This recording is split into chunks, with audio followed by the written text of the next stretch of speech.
Welcome to Aha, a human among humans, backed by there he is, backed by popular demand, is Will Kurtz. This is No Holds Barred. No Holds Barred. Last time I introduced it as Ali versus Fraser. Yes. It was more like Mary Poppins versus Peter Pan, right? We were pretty much... Pan and Poppins. Poppins and Pan. Poppins and Pan. So we're bringing you the truth, even though we invite, right? We're going to speak our hearts out. Yes. Holding nothing back. But you never know. It might be we might have lots of love in our heart. So I'm going to start on page 8. Can we put it on the screen? Page 8, you say? See, we prepared this for you. Yes. And now we can put this on the screen by just touching it. Well, how's that for... And we used to be able to bleed through, back in the old days. Yeah, well, there was a lot of bleeding through in the old days. Yeah, but we can't do that now. There's a lot of things from the old days we can't do I'd anymore. love an overhead. I keep forgetting to ask Sean if we could have an overhead like we did. Oh, yes, there used to be an overhead. But we shouldn't get hung up on the old days. We should be discussing this quote right here. Although that might be relevant. Why is this happening for me? Now, why don't you tell me why you would think that would be a good quote to have to start us off? You see, you can feel in this supposed objective question. Let's go back to us.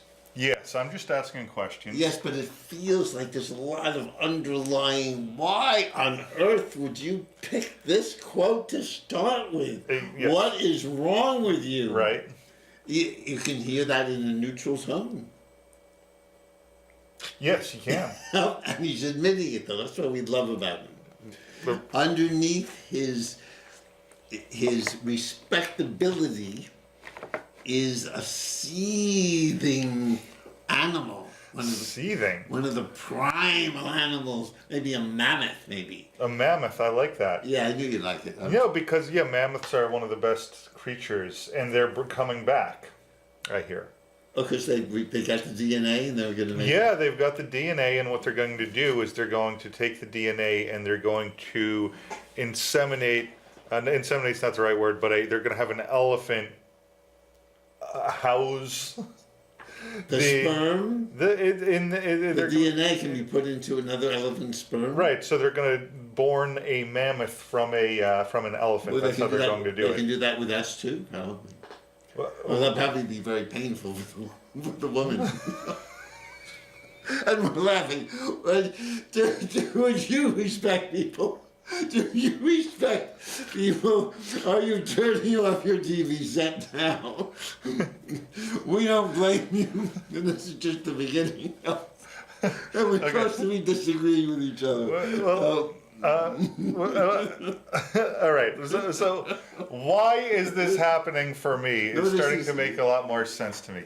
Now, it seems that Mike Robbins, is Mike Robbins a friend of yours, or is he some famous person? I think.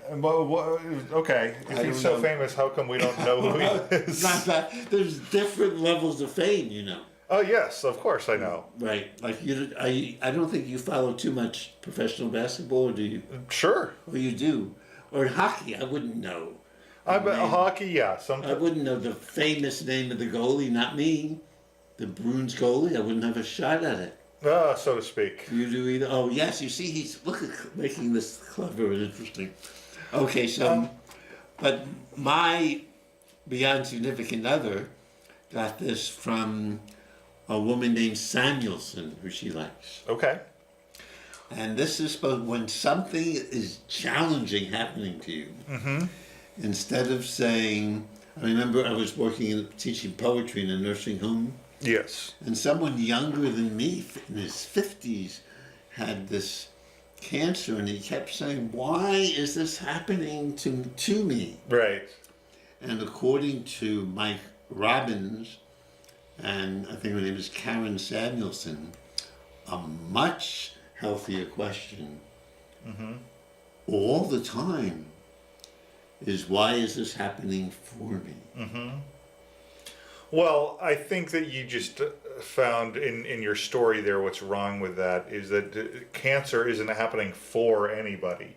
I understand the quote, and I understand, but to me, here's what I don't like really This is about what this we quote. love about Will. We take these new age quotes that we all love and we don't analyze Here's where I take issue. carefully enough. Here's where I take issue with this is that I find it to be a little self-satisfied and not clever to do something like this, where you take a known phrase, but then you put just a little twist on it, Yes. and now you think it's completely turned it on its head, and it's just you know what, you got to do more than. It's huge, though. We do it with each other, my friend Michelle and I. I had 3 cancers in the last decade. And you think that those happened for you, like you're. When they happen, Yes. it is so helpful. For example, I had sinus cancer. Yes. I had 2 inches by 2 inches in my head. That's big. That's big. That's big. And I had a surgeon who was going to take it out. And when I asked him what his experience with dealing with that, he said, "Oh, I have none, but I have a hunch I could help you." I'm not making this up. I said, "Are there any statistics?" None. And fortunately, just before I was going to undergo surgery, because I was losing vision, Yeah. my throat I couldn't speak too well, I couldn't swallow. I got a second opinion, my primary care physician, and the second opinion said, "Oh, you should call up Dr. I forget his name at the moment. He's an expert in proton beam therapy." And I got that instead of surgery. And so far, I am cancer-free. Well, that's fantastic, and I'm so glad to hear that. And why is that happening for you? Oh, thank you. Well, I think this is my way of thinking, and I'm here, so you're going to chop it down. I asked that, and I said, "Oh my, I'm too much in my head. My head is just leading me around. I must get more into my heart." So it helped. And occasionally, if I put my hand on my heart, I might feel "I love you," which I wasn't aware of when we were arguing. Oh, okay. So that's why that was happening for me. I won't go into my prostate cancer. That might be too intimate on that. But even that,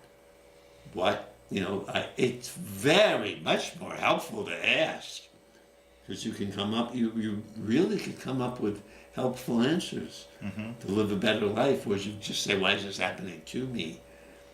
Now the challenge would be, I don't know if you want to take it, why is this presidency of our United States of America, I guess we require asking this question, why is this happening for me?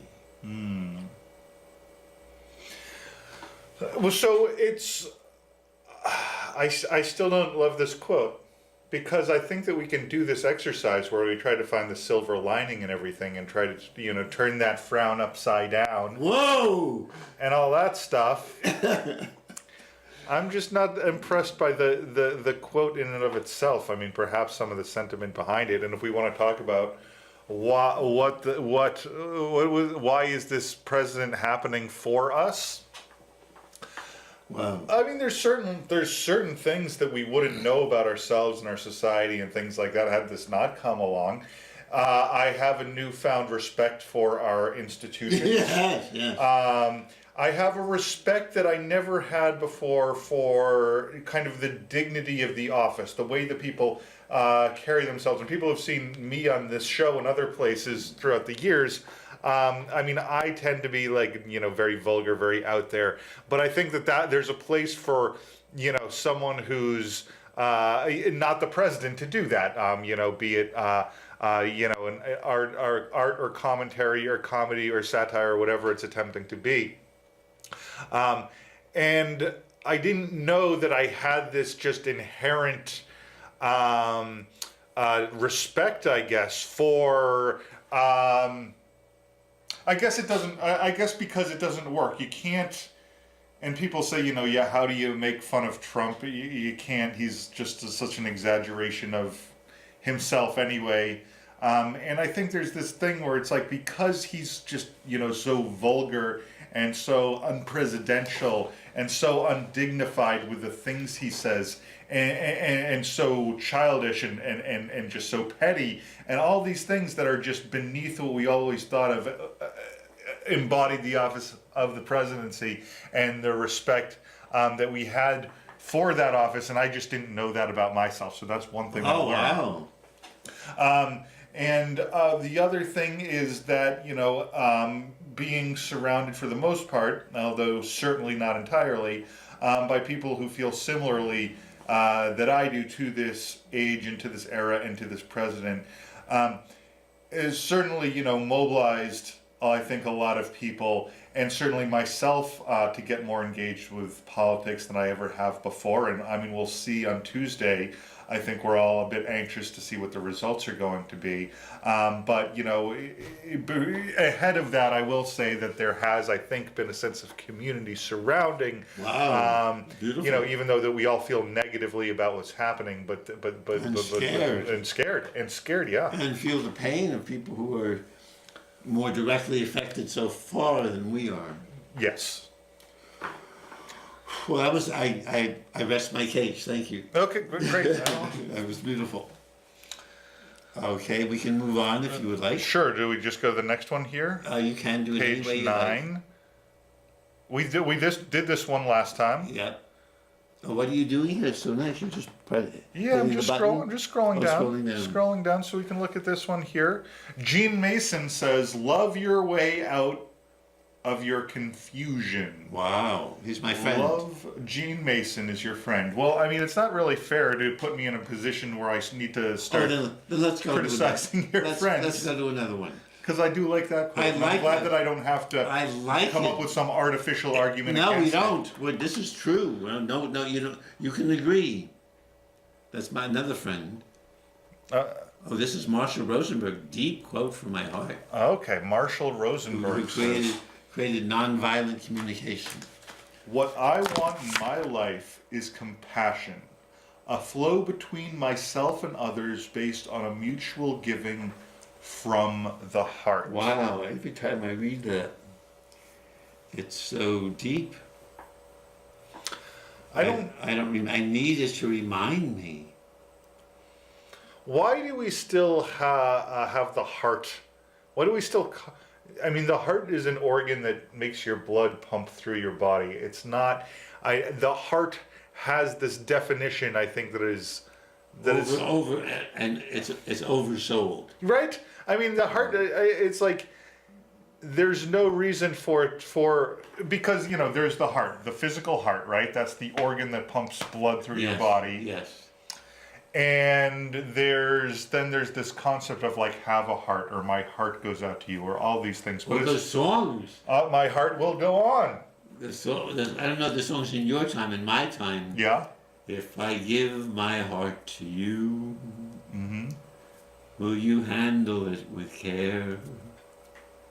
Will you always treat me tenderly? And in every way be fair? And who did that song? I don't remember. Maybe Teresa Brewer. Okay.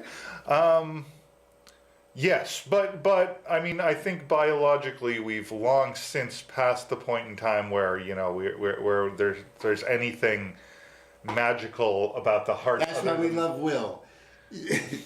Right? I just don't understand. It seems so arbitrary. Valentine's Day party. This is the man. It seems so arbitrary that it's the heart. Why don't we use the word lungs? Okay. Spleen. My spleen goes out to you. Try that with your beloved. Yeah, I will. My spleen. That might be interesting, actually. Can I address her right now? Yes, sure. Okay. Awesome.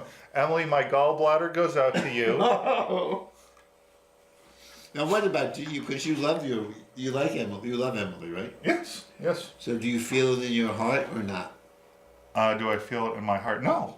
I don't. I would be very concerned if I felt anything in my heart, because your heart doesn't have any pain fibers. That's why when you have a heart attack, that's why you feel it in your arm and stuff like that. But not in your heart. But no, you feel it around your heart because the heart doesn't have any pain fibers. If it did, you'd start feeling every time you're just like your other muscles, you know. When your heart worked out, you'd feel pain there. So if I put my hand, I've learned to do this. Yes. You know, for my sinus cancer, I've had images. I'm just scare the audience, for 25 years of chopping my head off, and I finally stopped sometimes when I put my hand on my heart and feel. But compassion is harder for me than love. To feel what it's like to be someone else, at least to feel their pain or their joy. There's a concept in Buddhism to feel other people's joy, which would be great, rather than Gore Vidal said, anytime one of his friends published, a little part of his heart died. So, okay, well, thank you. This is, we're of a different generation, so that might explain. But when I was your age, wouldn't make any sense to me either.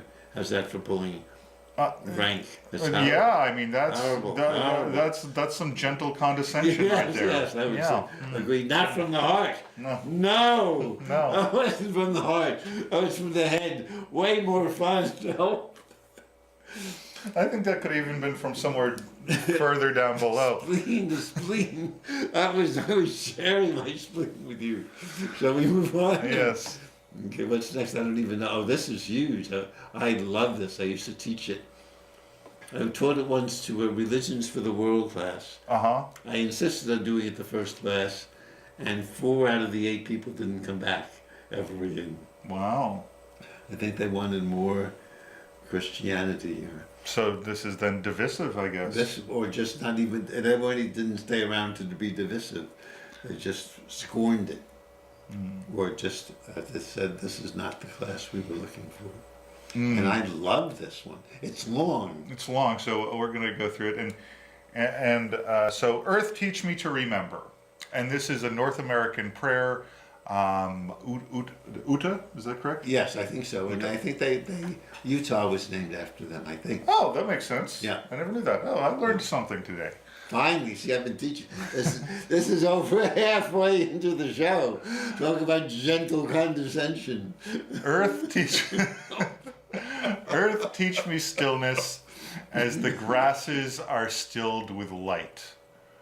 Earth, teach me suffering as old stones suffer with memory. Earth, teach me humility as blossoms are humble with beginning. Earth, teach me caring as the mother who secures her young. Earth, teach me courage as the tree which stands all alone. Earth, teach me limitation as the ant that crawls on the ground.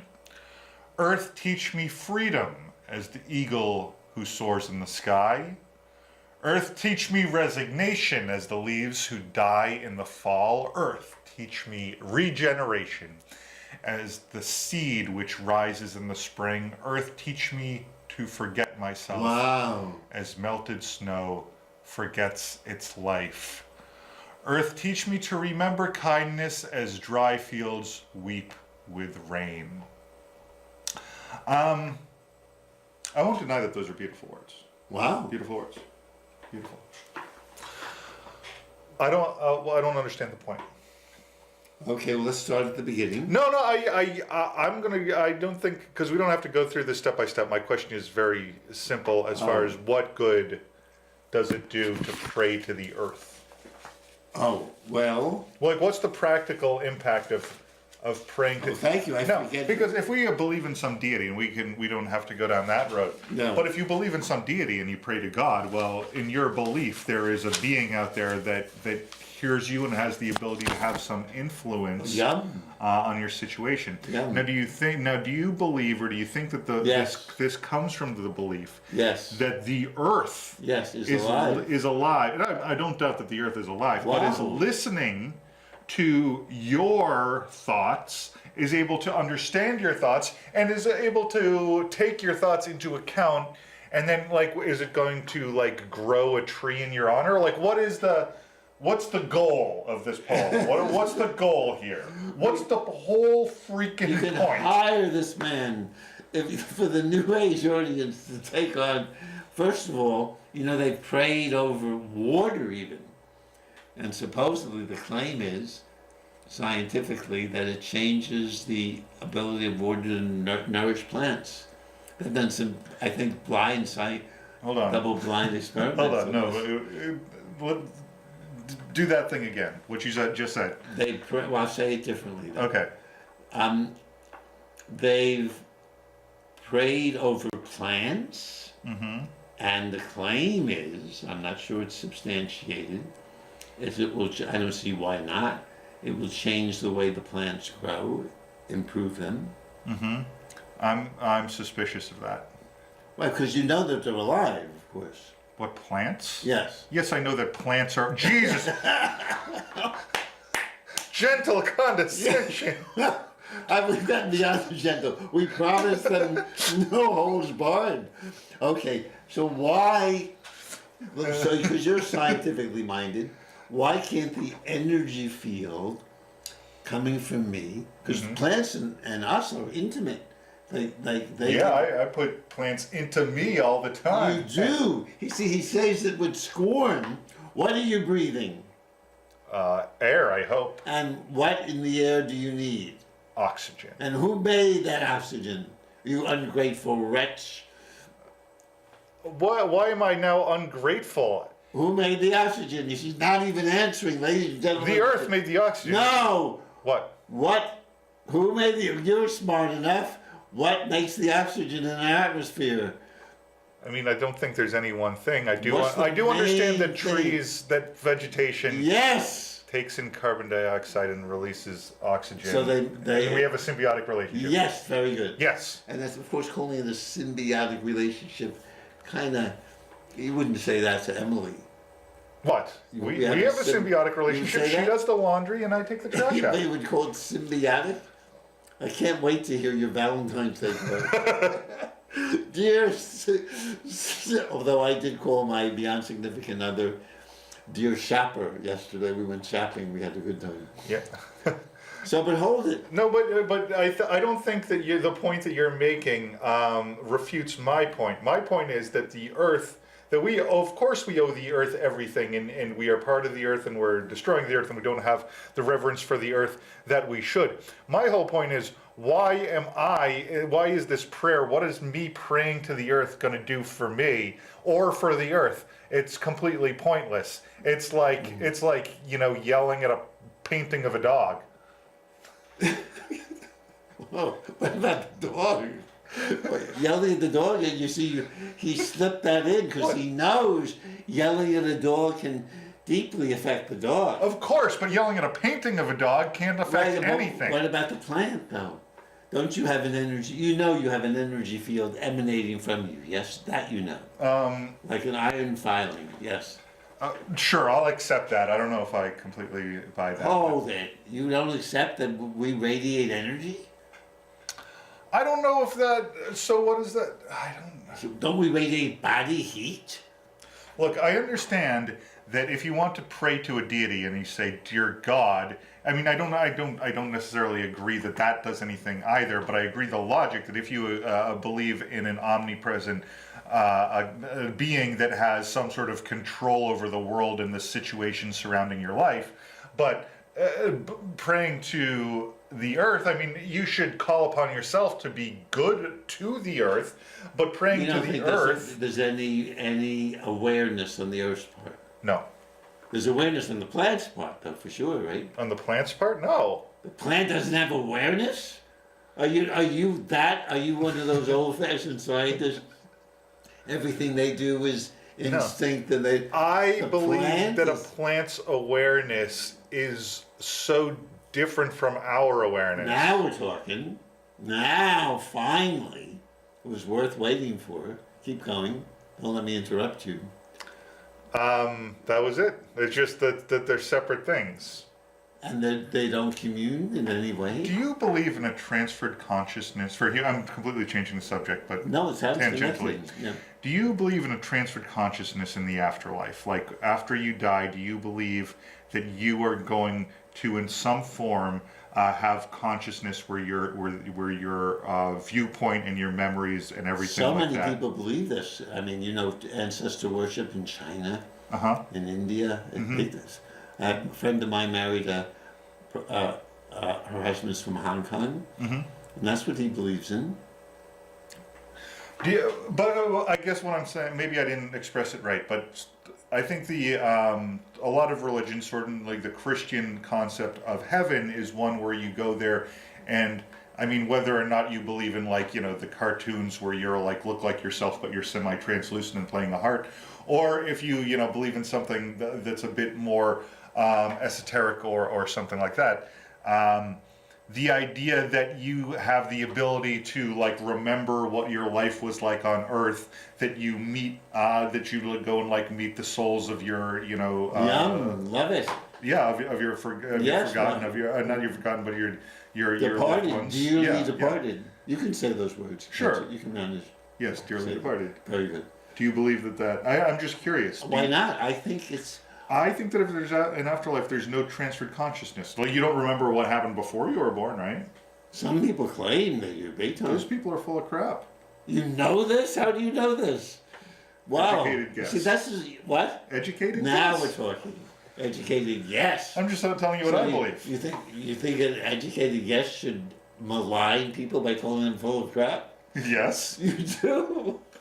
of course. That's what my whole thing is based on.